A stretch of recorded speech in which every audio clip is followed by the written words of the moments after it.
So why are we here? Well, as you know, adaptive information processing theory says that trauma-related syndromes result from raw and unprocessed information that's trapped in the nervous system, and that's Francine.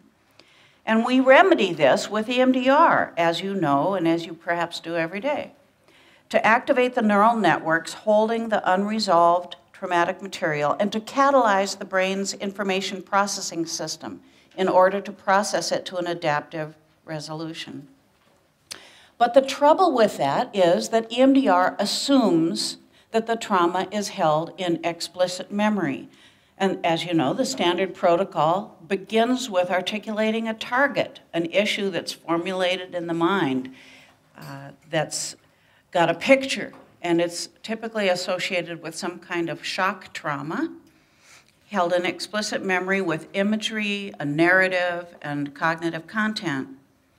And shock trauma, and I think it was Peter Levine who defined this, is a severe event that causes an adrenaline response, often a fight, flight, and or freeze response. Explicit memory is that part of our memory that allows us to create narrative, and it's autobiographical. That capacity is not found in babies and in young children. It's also a uniquely human function. But early experience is not held in explicit memory. It's held in the right hemisphere in implicit memory. How many of you saw Alan Shore in the last few years? He presented at plenary at EMDRIA and at APA.